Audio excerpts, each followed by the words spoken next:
അങ്ങനെ നമ്മൾ എത്തി നിൽക്കുന്നത് ധോളാവീരയിലാണ്. ഇത് സിന്ധു നദീതട സംസ്കാരമാണ് ഇന്ത്യൻ സംസ്കാരം എന്ന് പറഞ്ഞത്. ആ സിന്ധു നദി സംസ്കാരം പഴയ കാലത്ത് ജനങ്ങൾ വലിയ നഗരങ്ങൾ ഉണ്ടാക്കി നല്ല ഡ്രെയിനേജ് സിസ്റ്റം ഒക്കെ ഉണ്ടാക്കി ജീവിച്ച ഒരു എന്താ പറയുക ആസൂത്രിതമായ നഗരങ്ങൾ കൊണ്ട് ജീവിച്ച ഒരു ഏരിയയിൽ സിന്ധു നദി സംസ്കാരം.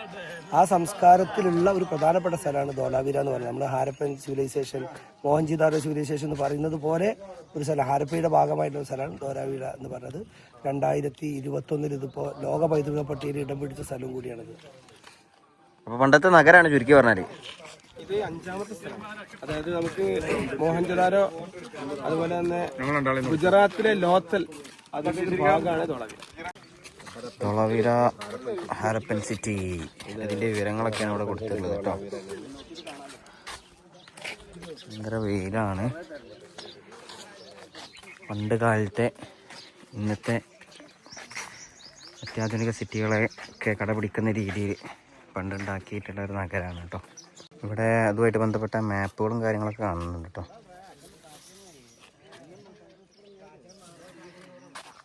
ചരിത്ര വിദ്യാർത്ഥികളും ചരിത്രമൊക്കെ അറിയുന്ന ആളുകൾക്കൊക്കെ ഇതാണ് അതിൻ്റെ വ്യൂ. അന്ന് അവർ ഇത്രയും കാലങ്ങൾക്ക് മുമ്പ് അവർ നിർമ്മിച്ചെടുത്തിട്ടുള്ള അതിമനോഹരമായിട്ടുള്ളൊരു സിറ്റി, ഒരു പട്ടണമാണ്. അങ്ങനെ നമ്മൾ അവർ നിർമ്മിച്ചിട്ടുള്ള സിറ്റിയിലേക്ക് അടുത്തുകൊണ്ടിരിക്കുകയാണ്. ഈ മരത്തിൻ്റെ ചുവട്ടിലൊക്കെ ആളുകൾ ഇരിക്കുന്നത് കാണാൻ കഴിയും. തണൽ നോക്കി ഇരിക്കുകയാണ് എല്ലാവരും കേട്ടോ. ഇവിടെ സെക്യൂരിറ്റിയും കാര്യങ്ങളൊക്കെ ഉണ്ട്. 5000 വർഷങ്ങൾക്ക് മുമ്പ് അവർ നിർമ്മിച്ചിട്ടുള്ളതാണ്. ജലസംഭരണത്തിന് വേണ്ടി നിർമ്മിച്ചതായിരിക്കാമെന്നാണ് കരുതുന്നത് കേട്ടോ. ഇങ്ങനെ കറങ്ങി നടന്ന് കാണണം. വെള്ളമുണ്ട്.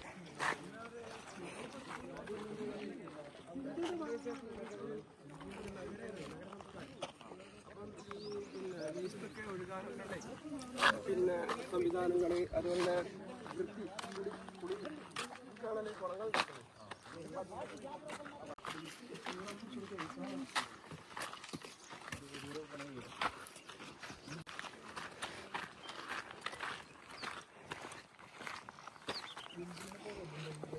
ഈ ഓരോന്നും അവർ പഴയ കാലത്ത് ഓരോ ആവശ്യങ്ങൾക്ക് വേണ്ടി നിർമ്മിച്ചിട്ടുള്ളതാണ് കേട്ടോ. അതിനെക്കുറിച്ച് ആധികാരികമായിട്ട് പറയാൻ എനിക്കറിയില്ല. നെറ്റിൽ നോക്കാൻ ഈ ഒരു പ്രദേശത്ത് ഇൻ്റർനെറ്റ് സൗകര്യം ഇല്ല, ജിയോ മാത്രമേ ഉള്ളൂ. ഇതിൻ്റെ അതിലൊക്കെ ഗുഹ മോഡലൊക്കെ കാണുന്നുണ്ട് കേട്ടോ. അപ്പം ഇൻ്റർനെറ്റിൻ്റെ ഒരു പ്രശ്നം കൂടി ഉണ്ട്. അല്ലെങ്കിൽ നമുക്ക് ഡീറ്റെയിൽ ആയിട്ട് നോക്കിയിട്ടൊക്കെ പറയാമായിരുന്നു. ഏതായാലും ഇത്രയും വർഷം 5000 വർഷങ്ങൾക്ക് മുമ്പ് അവർ ഇത്തരത്തിൽ വളരെ മനോഹരമായിട്ട് നിർമ്മിച്ചിട്ടുണ്ട്. അങ്ങനെ നമ്മൾ അതിൻ്റെ ഏറ്റവും ഉയർന്ന ഭാഗത്തേക്ക് എത്തിയിരിക്കുകയാണ്. ഓക്കെ,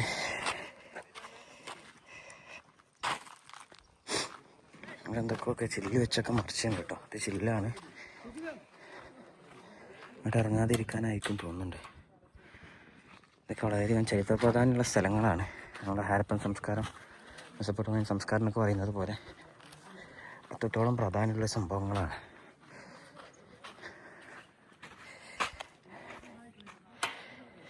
ഓക്കെ,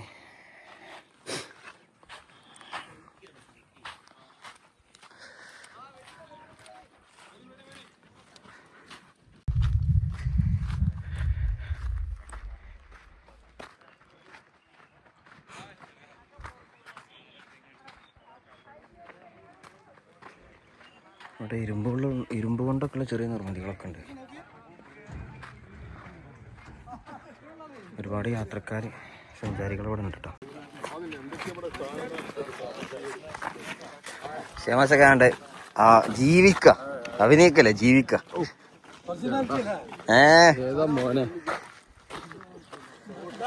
ഇതൊക്കെ തിരുനോൽക്ക് തിരാത്ത നാട്ടിൻ തിരിന്ന് പറഞ്ഞ മാതിരി. ലോക പൈതൃക പട്ടികയിൽ ഇടം നേടിയ സ്ഥലമാണ്. 2021 ലോക പൈതൃക പട്ടികയിൽ ഇടം നേടിയിട്ടുള്ളത്. ഹാരപ്പൻ സംസ്കാരത്തിന്റെ ബാക്കി പത്രമാണ് നമ്മൾ ഈ കാണുന്നത് മുഴുവൻ. അവരുടെ വീടുകൾ, അതുപോലെ തന്നെ അവരുടെ കിണറ്. അപ്പോൾ അത്രയും വർഷങ്ങൾക്ക് മുമ്പ്, ഏകദേശം 10,000-ഓളം വർഷങ്ങൾക്ക് മുമ്പൊക്കെ ആളുകൾ ഇങ്ങനെ പിന്നെ അവരുടെ വീടുകളുടെ ബാക്കി പത്രമാണ് നമ്മൾ ഈ മുന്നിലൊക്കെ കാണുന്ന ഈ സ്ഥലങ്ങൾ.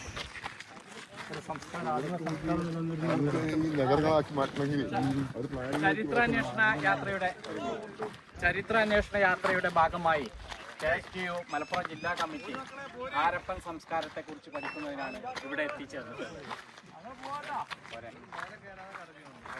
ഇവിടെ കിളികൾക്കൊക്കെ വെള്ളം, പക്ഷെ ഇതിൽ വെള്ളമൊന്നുമില്ല. ഇവിടുത്തെ ഈ സംസ്കാരം മറ്റു കാര്യങ്ങളൊക്കെ അടുത്തിറങ്ങി അവരുടെ അവശേഷിപ്പുകളൊക്കെ കണ്ടതിന് ശേഷം നമ്മൾ ഇതിന് മുകളിൽ നിന്നും താഴേക്ക് ഇറങ്ങാണ്. ഷോട്ട് പിടിച്ചാണ് ഇറങ്ങുന്നത്. ഭയങ്കര അധ്യാപകർ പറയുന്നത് ഭയങ്കര ചരിത്രപ്രാധാന്യമുള്ള സ്ഥലമാണെന്ന്. പക്ഷെ മാത്സ് മാഷ് പറയാണ് അളവുകൾ മുഴുവൻ തെറ്റാ, അതുകൊണ്ടാണ് വീണേന്ന്. ശരി മാഷ് മാത്സാ കൊഴങ്ങനെ കേട്ടോ.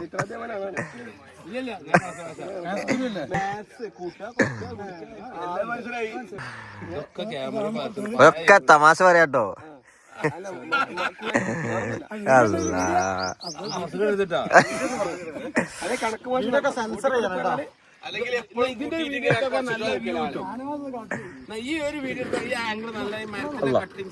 ഒരു വീണ് നമ്മള് കഴിച്ചില്ലായി. നേരത്തെ സൂചിപ്പിച്ചതുപോലെ മരുഭൂമികളിൽ ഉണ്ടായിരുന്ന ഗജരി മരങ്ങൾ അതാണ് കേട്ടത്.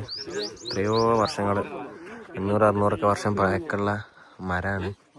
ഈ മരങ്ങളിലാണ് കൊട്ടാരങ്ങളിൽ കൊത്തുപണികളൊക്കെ ചെയ്തിരുന്നത് എന്നാണ് പറയുന്നത് കേട്ടോ. ഈ മരത്തിന്റെ പ്രത്യേകത അധികം വണ്ണം വെക്കൂല, അധികം ഉയരം ഉണ്ടാവില്ല. നമ്മുടെ കൂടെ കുറച്ച് ആളുകൾ കൂടി വരാനുണ്ട്, അവർ വെയിറ്റ് ചെയ്യാണ്. ഈ ഗജരി മരം അതിന്റെ ചോട്ടിൽ വെയിറ്റ് ചെയ്യാണ് കേട്ടോ. ഹാരപ്പൻ സംസ്കാരത്തിൽ അവർ നിർമ്മിച്ചിട്ടുള്ള 5 നഗരങ്ങളിൽപ്പെട്ട ഒരു നഗരമാണ് ധോലാവിര. അതിൻ്റെ കാഴ്ചകളാണ് നമ്മൾ ഇതുവരെ കണ്ടത്. ഇനി ഇതിനോടനുബന്ധിച്ച് തന്നെ ഒരു മ്യൂസിയം ഉണ്ട്. ആ മ്യൂസിയത്തിലേക്കാണ് നമ്മൾ കിടക്കാൻ പോകുന്നത് കേട്ടോ. ഓക്കെ, അന്നത്തെ ആ ഒരു ധോലാവിര നഗരത്തിൻ്റെ ഒരു രൂപം കേട്ടോ.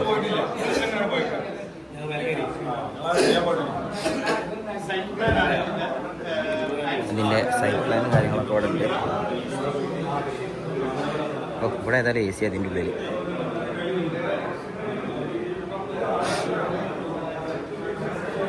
അന്നത്തെ അവരുടെ ഉപകരണങ്ങളും കാര്യങ്ങളൊക്കെയാണ്. അപ്പം നമ്മൾ പോയ ആ സ്ഥലത്തിൻ്റെ ഒരു ആകാശ വ്യൂ ആണ് കേട്ടോ.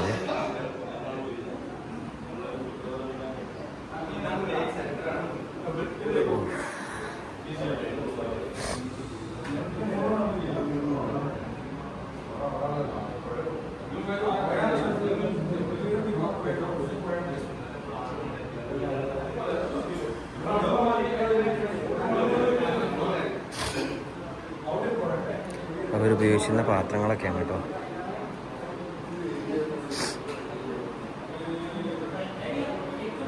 ഹാരപ്പൻ സംസ്കാരത്തിൻ്റെ ബാക്കി പത്രങ്ങളാണ് ഇത് മുഴുവൻ.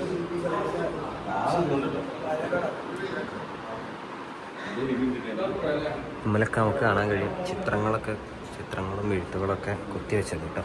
ഹാരപ്പൻ സംസ്കാരത്തിൻ്റെ ഭാഗമായിട്ടുള്ള ധോലാവീര നഗരത്തിൻ്റെ അവശേഷിപ്പുകളാണ് ഇതൊക്കെ.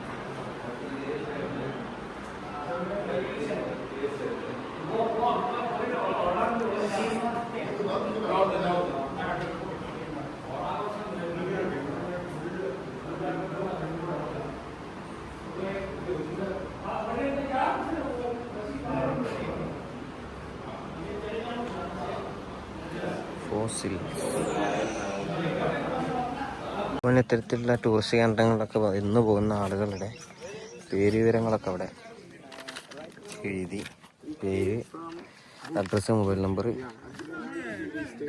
പിന്നെ നമ്മളെ പ്രൊഫഷൻ ഏതാണ്, പ്രായം, ബുക്സ്, അതിനൊക്കെ ചെയ്യാനുള്ളൊരു ഓപ്ഷൻ കൂടെ ഉണ്ട് കേട്ടോ. വേണ്ടി പോകുന്നതാണ് കേട്ടോ. ബസ് ഇറങ്ങി നമ്മളെ ഹാരപ്പൻ സംസ്കാരത്തിൻ്റെ നഗരങ്ങളും കാര്യങ്ങളൊക്കെ കണ്ടു. ഇവിടെ ഇന്നത്തെ ഉച്ചഭക്ഷണം എത്തിയിട്ടുണ്ട്. ചപ്പാത്തി കറികളുണ്ട്, ചോറ് ആയിക്കോട്ടെ ഇരിക്കണുള്ളൂ. ഓ ബട്ടർ മിൽക്ക് ചെയ്തോ പോയി. ഭക്ഷണം അടിച്ചു പിടിക്കൊണ്ടിരിക്കുകയാണ്. നല്ല മോര് വന്നിട്ടുണ്ട്, ചപ്പാത്തി ഉണ്ട്, ചോറുണ്ട്, എന്താ സേമി കറിയോ കടല കറി, പപ്പടൊക്കെ ഇങ്ങനെയൊക്കെ വരുന്നത് പല ആകൃതിയിലാണ് വരുന്നത്. ചപ്പാത്തി അതോ ഓ ബസ് ബസ് ബസ്. അപ്പം 2 ചപ്പാത്തി. ഈ ഉപ്പ് എന്നൊക്കെ പറഞ്ഞാൽ ഈ മതിലിൻ്റെ അപ്പുറം ഫുള്ള് പാടാ, നെൽപ്പാടാണ്, ഉപ്പുപാടം. അവിടെ നിന്ന് കോരിക്കൊണ്ടുവരും പക്ഷേ കോരി കൊണ്ടൊന്നും ഇവിടെ ഇല്ല.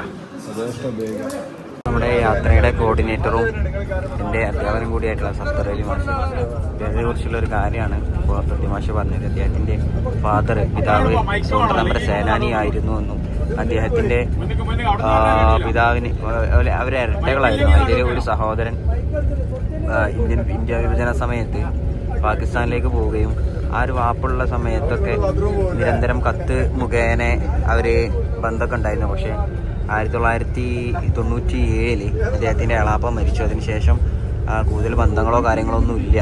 അപ്പോൾ അദ്ദേഹത്തിൻ്റെ എളാപ്പയുടെ മക്കളൊക്കെ ഒന്നും കറാച്ചിയിലുണ്ട് എന്നാണ് സഫ്തർ അലി മാഷ് പറയുന്നത് കേട്ടോ. 7 മണിക്കൂറോളം യാത്ര ഇനി സ്ട്രെച്ചിൽ പോകാനുണ്ട്.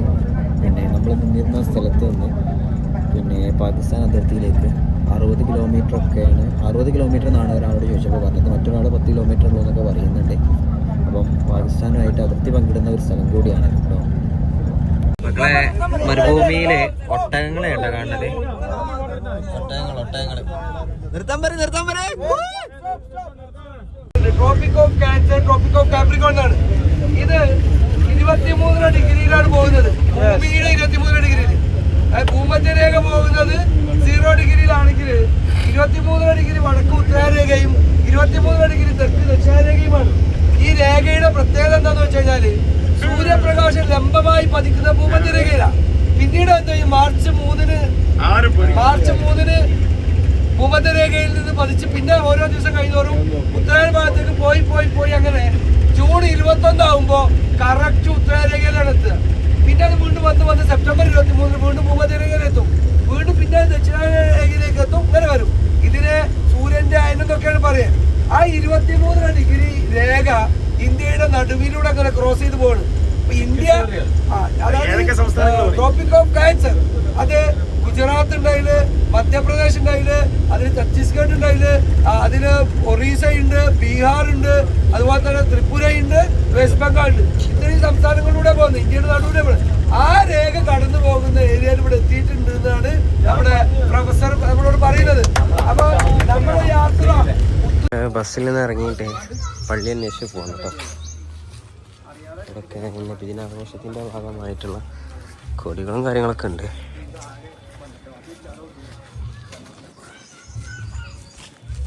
ഇതാ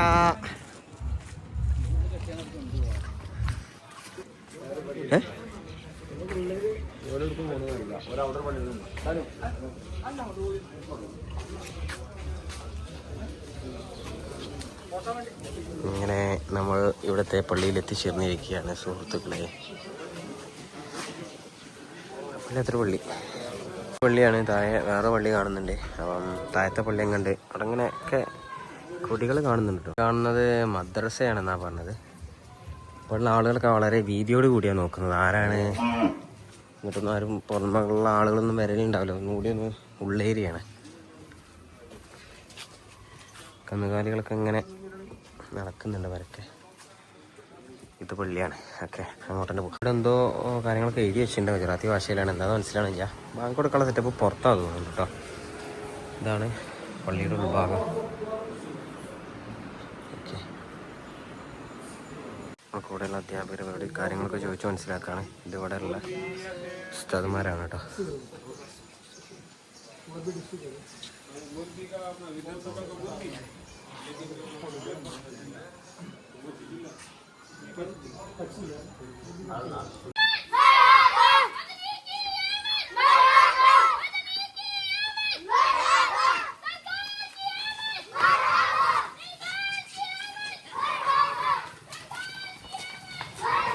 ഗുജറാത്തിൻ്റെ തെരുവുകളിൽ നബിദിനത്തിന് വരവേൽപ്പ്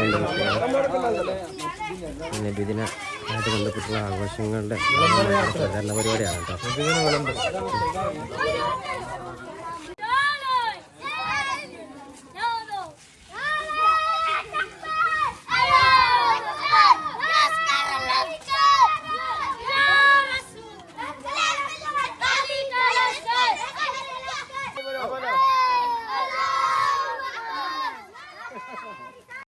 നമ്മളിപ്പോൾ സ്കാർ കഴിഞ്ഞ് കയറാൻ നിൽക്കുകയാണ്. ഇവിടെയുള്ള ആളുകളുടെ മുഖത്തൊരു വഴിയും ആശങ്കയൊക്കെ ഉണ്ട്. ഇത്രയധികം ആളുകൾ പുറത്തുനിന്ന് വന്നതുകൊണ്ട് തന്നെ എന്താ നടക്കുന്നത്, ആരാണെന്നൊക്കെ അറിയുള്ള കൺഫ്യൂഷൻ വരെ മുഖത്തുണ്ട്.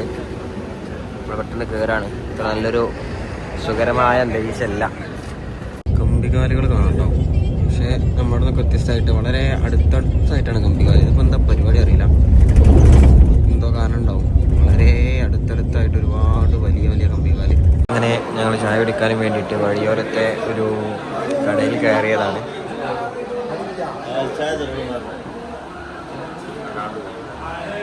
ഇപ്പോൾ സഞ്ചരിച്ചുകൊണ്ടിരിക്കുന്ന സ്ഥലത്തിൻ്റെ പ്രത്യേകത എന്ന് പറയുന്നത് ഒരുപാട് സ്ഥലത്തേക്ക് ഒന്നും ഉണ്ടാവില്ല. ഇത്തരത്തിൽ വിജനമായിട്ടുള്ള സ്ഥലങ്ങളോ കൃഷി സ്ഥലങ്ങളോ അങ്ങനത്തെ എന്തെങ്കിലും ആയിരിക്കും. അതിൻ്റെ ഇടയിൽ ഇത്തരത്തിലുള്ള ഹോട്ടലുകളും കാര്യങ്ങളൊക്കെ ഉണ്ടാവും. ഹോട്ടലിൻ്റെ പ്രത്യേകത എന്ന് പറഞ്ഞാൽ വിശാലമായിട്ട് ഹോട്ടലിൻ്റെ ഒരു 3-4 ഇരട്ടി സ്ഥലം എന്തുണ്ടാവും, പാർക്കിങ്ങിനായിട്ടുണ്ടാവും. കാരണം ഇതിലെ വലിയ വലിയ വാഹനങ്ങൾ മാത്രമാണ് സഞ്ചരിക്കുക. അപ്പം അത്തരത്തിലുള്ള വാഹനങ്ങൾക്ക് പാർക്ക് ചെയ്യാനും അവർക്ക് കുളിക്കാനും മറ്റൊക്കെയുള്ള സൗകര്യം കാര്യങ്ങളൊക്കെ ഇവർ ഒരുക്കിയിട്ടുണ്ട് കേട്ടോ. ഇത്തരത്തിൽ ഹോട്ടലുകൾക്ക് സമീപത്തായിട്ട് വെള്ളം കെട്ടി ടാങ്ക് മോഡൽ വെച്ചിട്ടുണ്ട്. ദീർഘയാത്ര ചെയ്യുന്ന വാഹനത്തിലെ ഡ്രൈവർമാർക്കും മറ്റൊക്കെ കുളിക്കാനും യാത്രക്കാർക്കൊക്കെ ഒന്ന് ഫ്രഷ് ഒക്കെ ആവാൻ വേണ്ടിയിട്ട് കേട്ടോ. റീലെടുക്കാനുള്ള പരിപാടിയിലാണ്. റിഹേഴ്സൽ നടന്നുകൊണ്ടിരിക്കുകയാണ് ഗായ്സ്.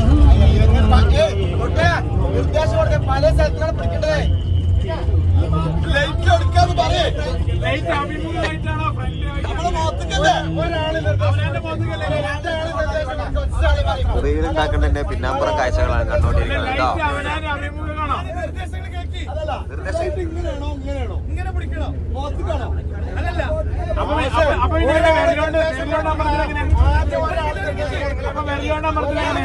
ഒരാൾ മുന്നേ വശം ചെയ്ത്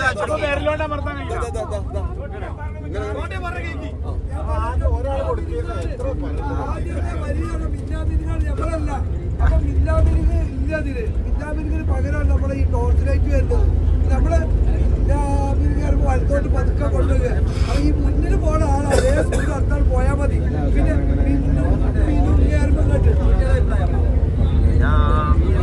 വരുമ്പോ മാത്രം ലൈറ്റ് മതിയോ?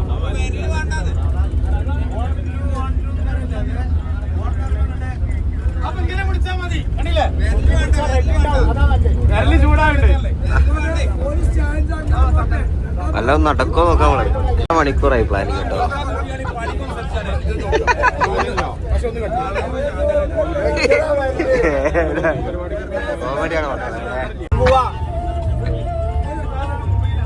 നടക്കണില്ല, പരിപാടി നടക്കണില്ല.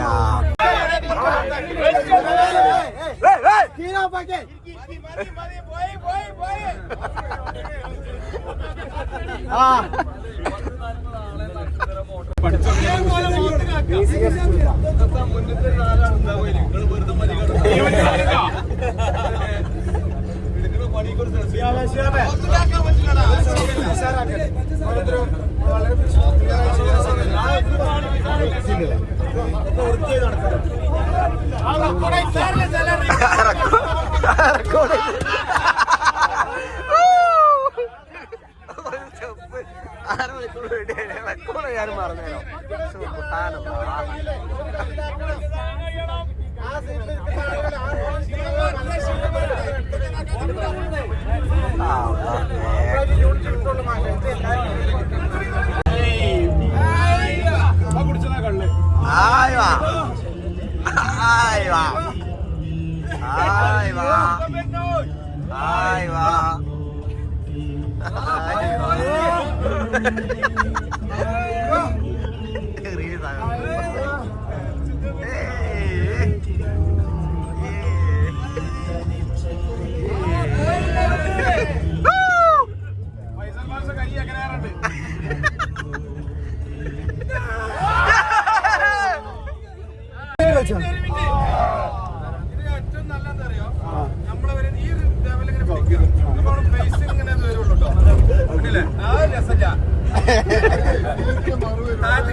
ആ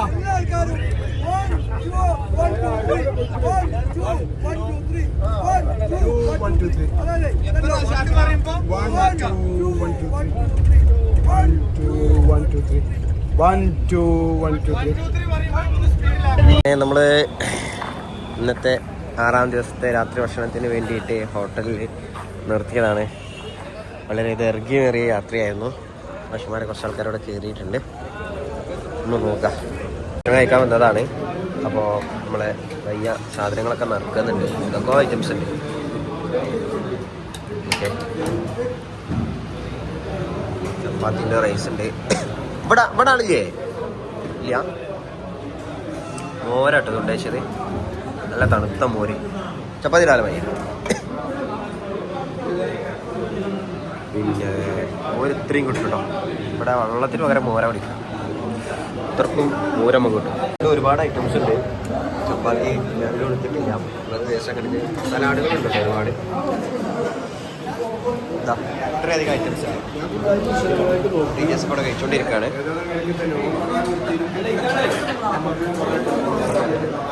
സൂഫി മാഷ നേതൃത്വത്തിൽ നല്ല തമാശകളെ കിടക്കണ്ട അവിടെ.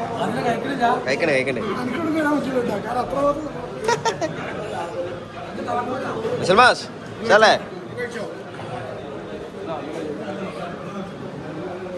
എന്താ ആ പറഞ്ഞോളൂ. മുളക് കൊണ്ടുള്ള ഒരു പ്രത്യേക വിഭവം. ഇത് ക്യാരറ്റ് ഉപയോഗിച്ചിട്ട് ചെയ്താണ്. പക്ഷെ ഭയങ്കര ഉപ്പാണ്. നമുക്ക് പറ്റില്ല. കൂടെ കഴിക്കണം. മറ്റേ നാട്ടുകൾ തന്നെ കഴിച്ചില്ലേ?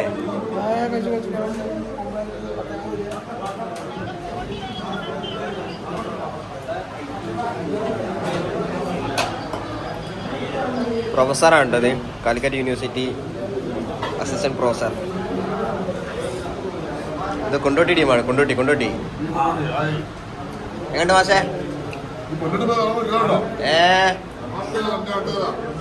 നല്ല ഫുഡ്, നല്ല ഭക്ഷണം. ഒരുപാടില്ലേ മോരും കാര്യങ്ങളൊക്കെ ഇഷ്ടം പോലെ തരും.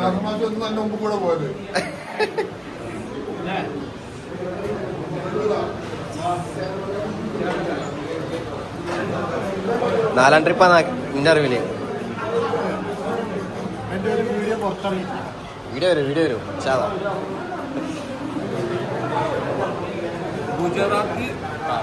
ഗുജറാത്തി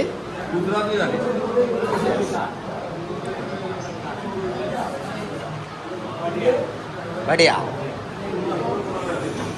ഭക്ഷണം കഴിക്കുന്നതിന് തൊട്ടിപ്പുറത്ത് ശബ്ദം കേട്ട് വന്നതാണ്. അപ്പോൾ ഇവിടെ ഇത്തരത്തിൽ അലങ്കരിച്ചിട്ടൊക്കെ ഉണ്ട്. അപ്പോൾ ഇതെന്തോ ഒരു ഇവിടുത്തെ റാന്തൽ എന്ന് പറയുന്ന ഉത്സവമായിട്ട് ബന്ധപ്പെടുന്ന പരിപാടിയാണ്. അപ്പോൾ ഇത്തരത്തിൽ ഇങ്ങനെ സ്റ്റെപ്പ് ഇങ്ങനെ ഇടുന്നുണ്ട്. വേറൊന്നുമില്ല, എന്താ പറയുക, പ്രാദേശികമായിട്ടുള്ള എന്തോ ഉത്സവമാണ്. ഓക്കെ, അപ്പോൾ നമ്മൾ ഈ ഹോട്ടലിലായിരുന്നു ഭക്ഷണം കഴിച്ചുകൊണ്ടിരുന്നത്. ഓക്കെ, ഡാൻസ് കളിക്കുന്നുണ്ട് ആളുകൾ. അപ്പോൾ അവിടെ നമുക്ക് വീഡിയോ എടുക്കാനും പെർമിഷൻ ഇല്ല. നമ്മളങ്ങനെ വീഡിയോ എടുത്ത സമയത്ത് ആൾക്കാർ ചൂടാവുന്നു.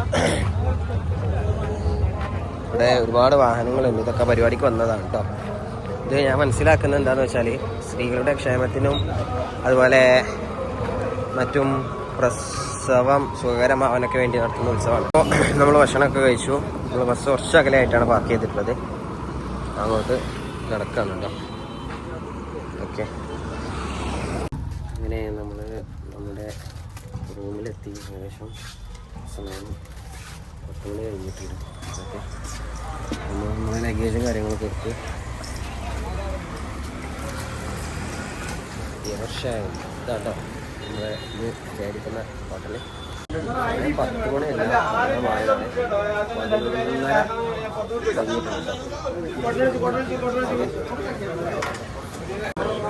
ആദ്യം റൂം കിട്ടാനും വേണ്ടിയിട്ടുള്ള റൂമുകളൊക്കെ കിട്ടിയിട്ടോ. കിട്ടിയില്ല, ചർച്ച കാര്യങ്ങളൊക്കെ നടക്കുന്നുണ്ട്. എടുത്ത റീലിന്റെ പൊലിവ് പറയണ വാശി.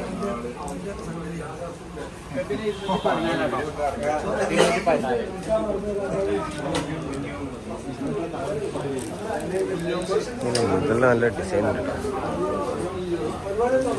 ഫുൾ CCTV ഉണ്ട്. നമ്മളിപ്പോൾ ഈ ബസ്സിൽ ഹാവൻ ഓഫ് കച്ചിൽ നിന്നും രാജ്കോട്ട് എന്ന സ്ഥലത്താണ് എത്തിയിട്ടുള്ളത്.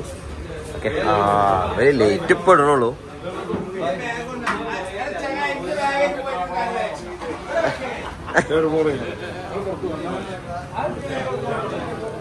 ഇവിടെ കയറി വരുന്നിടത്ത് തന്നെ ഇവരെന്ത് ലേറ്റോട് ലേറ്റ്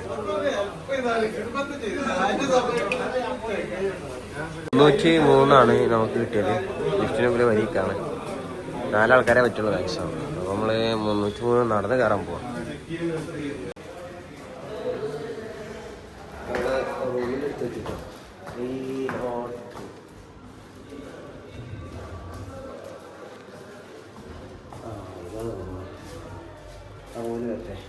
നമ്മൾ നമ്മുടെ റൂമിലേക്ക് എത്തി. 303.